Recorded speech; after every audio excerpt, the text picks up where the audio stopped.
காஞ்சி மகாபரிவாளோட சரித்திரத்தில் விஜய யாத்திரையில் பெரியவா 1929ஆம் வருஷம் திருவண்ணாமலைங்கிற க்ஷேத்திரத்துக்கு வந்தா. அந்த வருஷம் கார்த்திகை தீப தரிசனத்துக்காக திருவண்ணாமலைக்கு வந்தா. கார்த்திகை தீபம் அப்படின்னாலே திருவண்ணாமலை தான். அது தேஜோமயமான க்ஷேத்திரம். பஞ்சபூதங்கள் அப்படின்னு சொல்றோம்.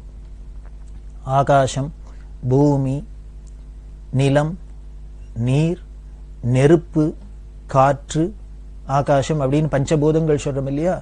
அதுல நெருப்பா இருக்கிறது, தேஜோமயமா இருக்கிறது பரமேஸ்வரன் இந்த திருவண்ணாமலைங்கிற க்ஷேத்திரத்துல.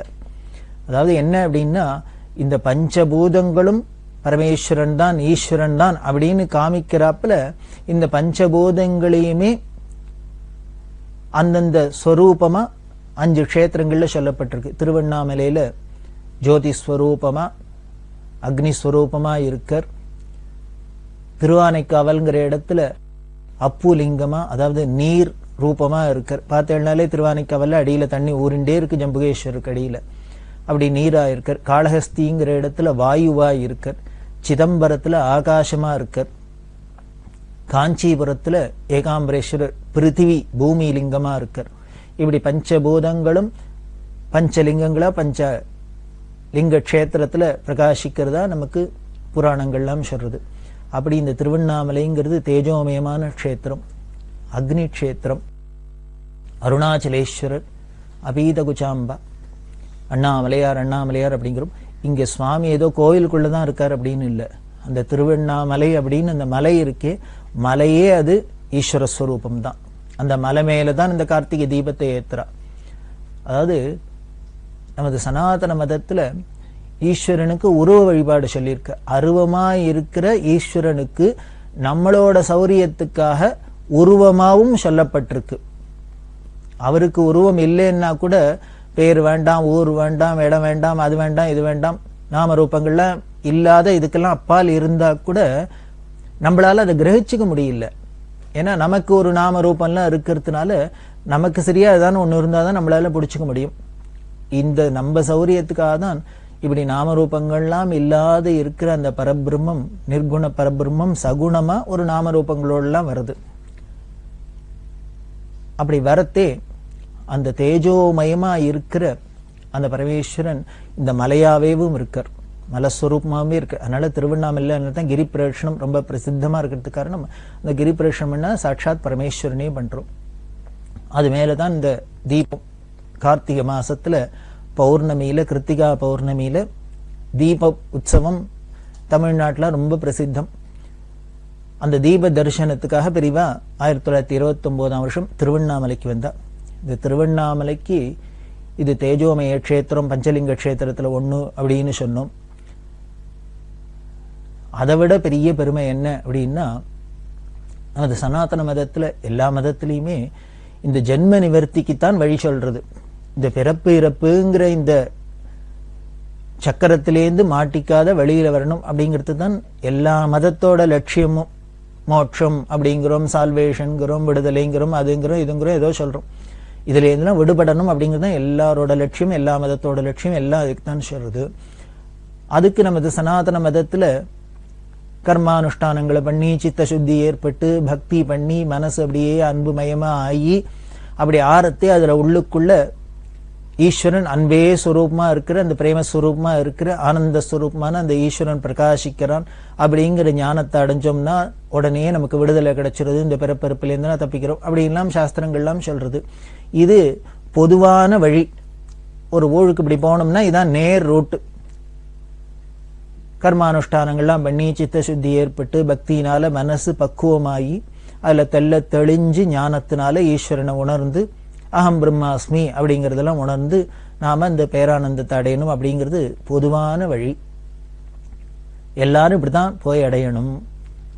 எந்த ஒரு விஷயமா இருந்தாலும் பொதுவா டைரக்டா ஒன்னு சொன்னா கூட சில சமயங்கள்ல இப்பெல்லாம் சொல்றமே பைபாஸ் அப்படிங்கிறோம். ஒரு ஊருக்கு இந்த ஊர்ல இருந்து அந்த ஊருக்கு போறோம் அப்படின்னா பைபாஸ் அப்படின்னு ஒண்ணு புதுசா கண்டுபிடிக்கிறோம். ஏன்னா சீக்கிரமா போயிடலாமே அப்படின்னு. அத மாதிரி இந்த மோட்சத்துக்கும் நம்ம சனாதன மதத்துல ஒரு பைபாஸ் சொல்லியிருக்கு. என்ன சார் இது மோட்சத்துக்கு கூட பைபாஸ் அப்படின்னா, அதுதான் கருணை. கருணையினால சொல்ற. அதுல என்ன அப்படின்னார், 4 இந்த 4க்குள்ள ஏதானும் ஒண்ணு நடந்துருத்துனாக்க பண்ணிவிட்டோம்னாக்க நமக்கு மோட்சம் சுலபமா கிடைச்சிடும் அப்படின்னு சுலபமான வழி. அது என்ன 4 அப்படின்னா, பிறந்துட்டே இருக்கோம் இல்லையோ, திருப்பி திருப்பி பிறக்கிறோம் இறக்குறோம் பிறக்கிறோம் இறக்குறோம். அப்படி பிறக்கிற இறக்குற ஜென்மால ஏதானும் ஒரு ஜென்மால திருவாரூர்ல பிறந்துட்டோம்னா அதுக்கப்புறம் இன்னொரு இடத்துல போய் பிறக்கவே வேண்டாம். ஜனநாத் கமலாலயம் அப்படின்னு சொல்லுது. திருவாரூர் மூலாதார கஷேத்திரம் அப்படின்னு சொல்லும். அந்த திருவாரூர்ல பிறந்துட்டா முக்தி. சுந்தரமூர்த்தி சுவாமிகள் அதனால தான் என்ன சொல்றாரு, திருவாரூர் பிறந்தார்கள் எல்லாருக்கும் அடியேன் அப்படிங்கிற. திருவாரூர்ல பிறந்தவ அத்தனை பேருக்கும் நான் அடியேன் அப்படிங்கிறார். யாரு சொல்றவர்? சுந்தரமூர்த்தி சுவாமிகள். காரணம், அங்க பிறந்தவ அத்தனை பேரும் முமுட்சுக்கள், அத்தனை பேரும் மோட்சத்துக்கு யோக்கியதை உள்ள மோட்சத்தை அடைய போறவா. அதனால திருவாரூர் பிறந்தார்கள் எல்லாருக்கும் அடியேன் அப்படிங்கிற. அது மாதிரி திருவாரூர்ல போய் பிறந்துட்டோம்னா ஜென்மா கிடையாது. சார் இது என் கையிலேயா சார் இருக்கு, நான் போய் இந்த ஊர்ல பிறக்கணும் அந்த ஊர்ல பிறக்கணும் அப்படின்னு நாமளா தீர்மானம் பண்ண முடியும்? ஏதோ நமக்கு எப்படி பிறக்கிறதோ எங்க பிறக்கிறோமோ அப்படிதான் பிறந்தானும். ஸோ அதனால நான் சங்கல்பம் பண்ணி திருவாரூர்ல தான் போய் திருவாரூர்ல இருக்கிற அம்மா வயத்துல தான் பிறக்கணும் அப்படின்லாம் என்னால ஒன்றும் தீர்மானமே பண்ண முடியாது. ஸோ அதனால இது குறுக்கு வழின்னு சொன்னா கூட, பைபாஸ்ன்னு சொன்னா கூட இது நான் பண்ண முடியாத காரியமா இருக்கு. அதனால வேற எதனா ஆல்டர்னேட் சொல்லுங்க அப்படின்னா உடனே அடுத்து சொன்னேன், ஓ பிறக்கிறது உங்க கையில இல்லை, இந்த ஊர்ல தான் அந்த ஊர்ல தான் பிறக்க முடியாது, தீர்மானம் பண்ண முடியாது. ஒண்ணு பண்ணு, பிறந்துட்டியோ இல்லையோ எப்படியும் கடைசியில பிராணம் போறது சாக போற. அப்படி சாக போறத எங்க போனார், எந்த ஊர்ல போயோ கண்ட ஊர்ல போகாத காசியில போய் பிராணனை விடு அப்படின்னு. காசியில மரணம் முக்தி. திருவாரூர்ல பிறந்தா முக்தி, காசியில போய் செத்தாக்க முக்தி அப்படின்னா. சரி, இது நம்ம தீர்மானம் பண்ணலாமே. வயசு காலத்துல போய் ரிட்டையர் ஆனதுக்கு அப்புறம் காசியிலே இருந்து நாங்க பிராண விடலாமேன்னா அதுக்கும் விட்டுடுமோ? விடாது. பரியாசமா சொல்லுவா. சில பேர் காசியிலே ஒருத்தர் வாசம் பண்ணின்னு தாராம். காசியில போய் பிராணம் போகணும் அப்படின்னாக்க காசியில போய் பிராணனை விட்டாக்க மோட்சம் அப்படின்னு சொல்லியிருக்கு. அதனால எப்படியா இருந்தாலும் ஏதோ ஒரு ஊர்ல போறது, அது காசியிலே போட்டோம்னு போய் இருந்தாராம். இவர் ரிட்டையர் ஆனதுக்கு அப்புறம் 60 வயசுல இருந்து போனவர் 80 வயசு 90 வயசுக்கு காசியிலேயே வீடெல்லாம் வாங்கிட்டு வாசம் பண்ணிட்டு இருந்தார். அவர் என்ன பண்ணார், திடீர்னு ஒரு நாளைக்கு ஊருக்கு வரணும், மெட்ராஸ்க்கு வரணும், ஏதோ கொள்ளு பேரனுக்கு கொள்ளு பேத்திக்கு என்னமோ ஃபங்க்ஷன், உறவுகாரெல்லாம் கூப்பிட்டான்னு வந்தார். அப்படி வந்தவர் ட்ரெயின்ல ஏறி அலகாபாத் தாண்டினாரோ இல்லையோ ட்ரெயின்லயே பிராணம் போயிடுத்து. பரியாசத்துக்கு சொல்லுவா. இது எதுக்கா அப்படின்னா, காசியில பிராணனை விட்டா மோட்சம்னா கூட எல்லாரையும் விட விட்டுறாது, அப்படி தள்ளிவிடும். அந்த எல்லையை தாண்டி பிராணம் போகும். அப்படி இல்லாம ஏதாவது நடந்துள்ளாமே, நம்ம பிராரப்தம் அப்படின்னா அப்படி இருந்துன்னா தள்ளிவிடும். அதனால இறக்கிறது சுலபம் மாதிரி இருக்கா, நான் அதுக்கும் கொடுத்து வச்சிருக்கணுமே காசியில போய் பிராணனை விடுறதுக்கு, அது முடியாது. அப்ப என்ன பண்ணலான்னு, சரி பிறக்கிறதும் ஒன்னால முடியாதுங்கிற, இறக்கிறதும் ஒன்னால முடியாதுங்கிற, இப்ப நடுப்புற இருக்கிறதையும் ஒண்ணு பண்ணு, அதை பண்ணினீன்னா மோட்சம் அப்படின்னார். என்ன அப்படின்னார், தர்ஷனாத் அப்ரசதஸ் அப்படின்னு.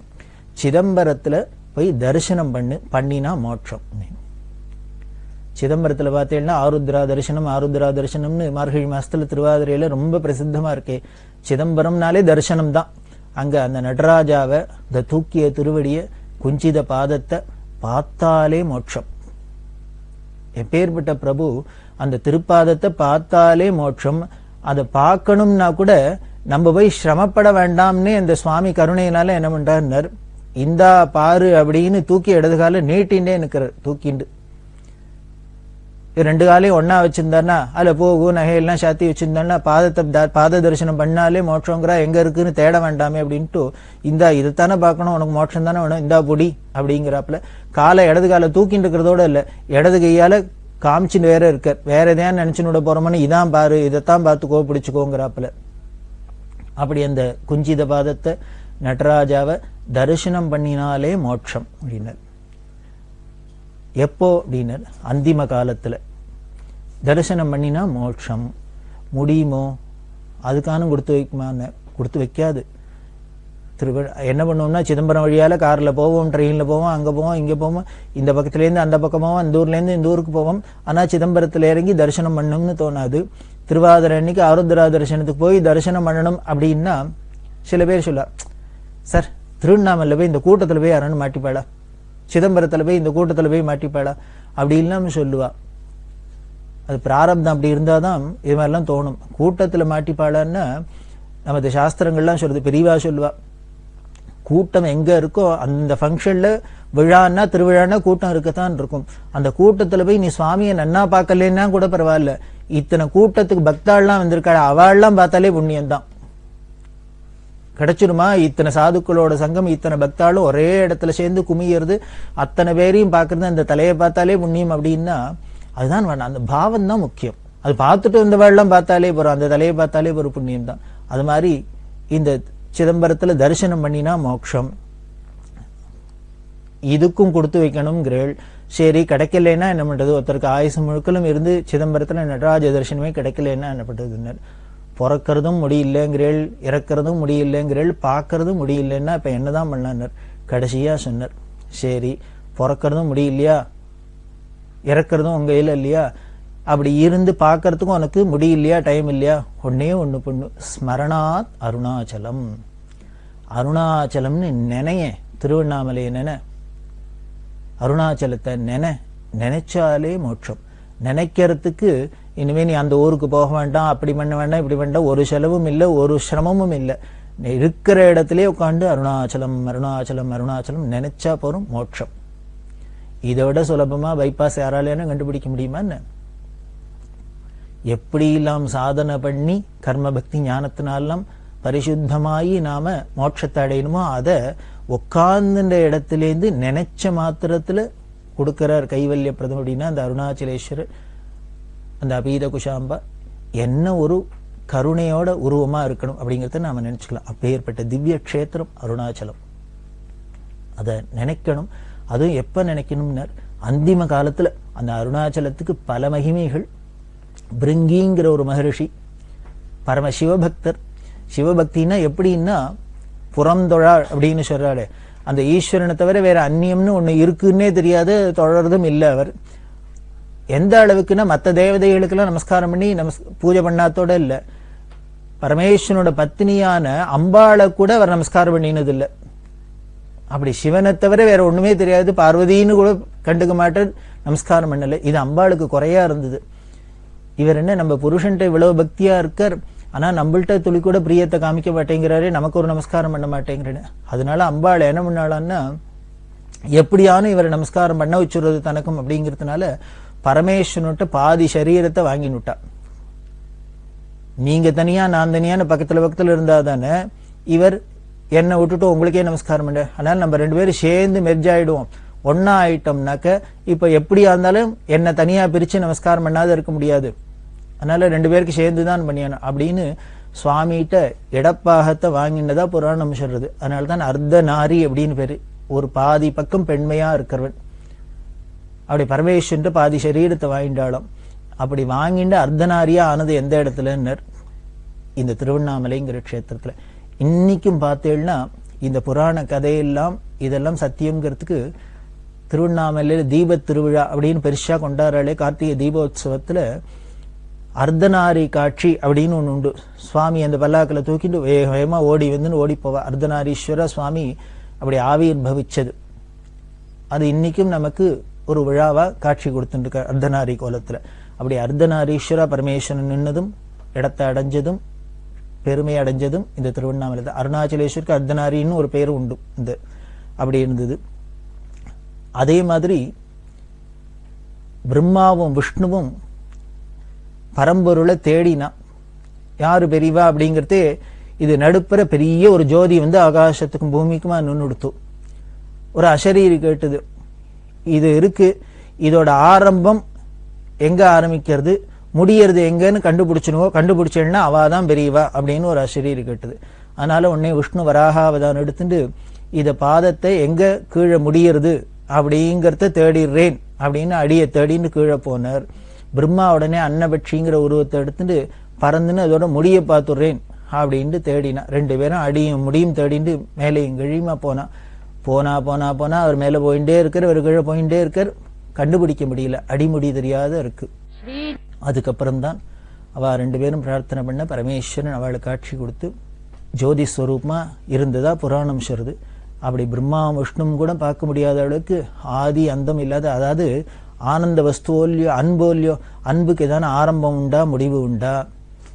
ஆனந்தத்துக்கு ஏதான ஆரம்பம் உண்டா முடிவு உண்டா? அப்படி முடிவும் ஆதியும் அந்தமும் இல்லாத இருக்கிறதுனாலதான் அந்த அகண்டம் அப்படிங்கிறோம். அதுக்கு ஆரம்பம் முடிவு இருந்துருச்சுன்னா அது கண்டம் தான். அதனால ஆதி அந்தம் இல்லாத இருக்கிறதுனால தான் அகண்டம், பரபிரம்மம், சச்சிதானந்தம் அப்படி எல்லாம் சொல்லணும். அப்படி சச்சிதானந்த ஸ்வரூபத்தமா ஈஸ்வரன் காட்சி கொடுத்தனா இதோட தத்துவார்த்தமா தான். அப்படி ஜோதி ஸ்வரூபமா இருக்க பிரகாஷிச்சுண்டு அப்படி இருந்ததும் இந்த திருவண்ணாமலையில தான். அப்படி மலையா நின்று அப்படி இருந்ததுதான் மலஸ்வரூபமா இன்னைக்கு நமக்கு தெரியறது, அந்த ஜோதி மலையா இருக்கிறது. அப்படி நின்ன நாள் என்னைக்குன்னா மகா சிவராத்திரின்னு இன்னைக்கும் கொண்டாடுறோம். பரமேஸ்வரன் அப்படி ஜோதி ஸ்வரூபமா காட்சி கொடுத்ததுதான் சிவராத்திரி. சிவராத்திரி எப்போ அப்படின்னா புராணம் சொல்றது நடு நிசி அப்படின்னு சொல்லி 12 மணிக்கு சிவராத்திரி அன்னைக்கு 12 மணிக்கு. இந்த சிவராத்திரியில எல்லா இடத்துலயும் 4 கால பூஜை பண்ணுவா. அதுல இந்த 3ஆம் காலம் இந்த நடுநிசையில பண்றது. அந்த காலத்துக்கு பேரு லிங்கோத்பவ காலம் அப்படின்னே பேரு. அதைத்தான் லிங்கோத்பவர் அப்படிங்கிறோம். சிவன் கோயில் எல்லாம் பார்த்தீங்கன்னா சுவாமி சன்னதிக்கு பின்னால இந்த காட்சி இருக்கும், லிங்கோத்பவ மூர்த்தி அப்படின்னு. பரமேஸ்வரோட விக்கிரகம் இருக்கிறாப்புல இருக்கும். அதுவே கோலமா லிங்காகாரமா இருக்கும். தலையில பாதிக்கு மேல மறைஞ்சிருக்கும். காலு தெரியாது, பாதம் தெரியாது. அதாவது அந்தமும் தெரியல ஆதியும் தெரியாத இருக்கிறது அப்படின்னு. ஆதியும் அந்தமும் இல்லா அருட்பெரும் ஜோதியை யாம் பாட கேட்டே வாழ்த்தடங்கள் மாணிக்க வாசகர் பாடுறாரே. இந்த திருவண்ணாமலையில தான் இந்த திருப்பள்ளி எழுச்சி, திருவம்பாவை எல்லாம் பாடினோம். அப்படி ஒரு க்ஷேத்திரம். பல மகான்கள் வாழற இடம், வாழ்ந்த இடம் இன்னைக்கும் இருக்கா. அப்படி எல்லாம் இருக்கிற இடம் தான் இந்த திருவண்ணாமலை. அதுல தீப தரிசனம் பண்ணிட்டா, அங்க இருந்து பெரிவா கிரி பிரதட்சணம் பண்ணினா எல்லாம் அந்தந்த க்ஷேத்திரத்துல என்னென்னலாம் பண்ணணுமோ விசேஷமா எல்லாத்தையும் விடமாட்டா பெரியவா, எல்லாம் பண்ணினா. அப்படி திருவண்ணாமலையில இருந்து இருக்கிறதே ஒரு அழகான நிகழ்ச்சி ஒன்று, ரசமான நிகழ்ச்சி ஒன்று நடந்தது. பெரியவா தங்கி இருக்கா இல்லையா, ஒரு இடத்துல தங்கி இருப்பாளு, அந்த இடத்துல சத்திரத்தில் தங்கி இருந்திருக்கா. மத்தியானம் பூஜை எல்லாம் ஆகி எல்லாரும் ஆகாரத்துக்கெல்லாம் போயாச்சு. அவ வந்தவாள்லாம் தரிசனம் பண்ணிட்டு போயிடுவா. பெரியவாளும் பிட்சை பண்ணிட்டு உள்ளுக்குள்ள ஏதோ காரியமா இருப்பா. அவளுக்கு இருக்கிற அந்த ரூம்ல பெரியவா உட்காந்துன்னு ஏதோ புஸ்தகம் படிச்சுருந்தா. அப்படி படிச்சுட்டே இருக்கிறதே ஒத்துரும் இல்லை. வந்தவாள்லாம் போயாச்சு. அம்மா வந்தா. அந்த அம்மா பெரியவாளை தரிசனம் பண்ணணும்னு நேர பெரியவா உள்ள உட்காந்துக்க கிடு கிடு கிடு கிடுன்னு உள்ள வந்துட்டா. இப்படி தலையை நிமிந்து பார்த்தா ஒரு ஸ்திரீ ஐத்தாப்புல வந்து நிக்கிறா. பெரியவாளுக்கு ஆச்சரியமா இருந்தது. அப்படி இல்லாம் சட்டுன்னு பெரியவா அந்த உள்ளுக்குள்ள இருந்தா கூட உள்ள நுழையறதுக்கு பயமா இருக்கும். இந்த அம்மா சர்வசகஜமா உள்ளுக்குள்ள போனா பெரியவா ஒன்னும் பதில் சொல்லல. அந்த அம்மாவே என்னமோ சொன்னா அழுதா எல்லாம் பண்ணிட்டு நான் போயிட்டேன்ட்டு திரும்பி வெளியில போயிட்டா. இது போனாலும் இல்லை இந்த அம்மா. உடனே நம்மனா கிடுகிடுன்னு வெளியில வந்தா. மேனேஜரை கூப்பிடு அப்படின்னு. மேனேஜர் வந்தார். வந்தோடனே மேனேஜர்கிட்ட நான் எப்படி இருக்கேன் அப்படின்னு. மேனேஜருக்கு புரியல. என்ன நான் எப்படி இருக்கேன்னு கேட்டா என்ன அர்த்தத்துல கேட்கிறா பெரியவா? நல்லவனா இருக்கேங்கிறாளா, கெட்டவனா இருக்கேன்னு கேட்கிறாளா, அழகா இருக்கேங்கிறாளா, அவலட்சணமா என்ன பாவத்துல என்ன அர்த்தத்துல கேட்கிறா புரியலையே எனக்கு அப்படின்னு. இல்ல பாக்குறதுக்கு எப்படி இருக்கேன்னு கேட்டேன் அப்படின்னு. உடனே அவர் சந்தோஷமா பெரியவாளுக்கு என்ன அப்படியே ஜெகஜோதியா இருக்கா, தேஜோமயமா இருக்கா. அதுவும் இந்த திருவண்ணாமலை அந்த ஜோதி ஸ்வரூபமா அந்த க்ஷேத்திரத்துக்கு அதுக்கும் ஏத்தாப்புல தபஸ்னால ஜொலிச்சுன்னு அப்படி இருக்கா, அவ்வளவு அழகா இருக்கா அப்படின்னு. என் வயசு என்ன தெரியுமா அப்படின்னு. அப்ப பெரியவாளுக்கு 40-45 வயசு இருக்கும், மிடில் ஏஜ். இதெல்லாம் சொன்னார்.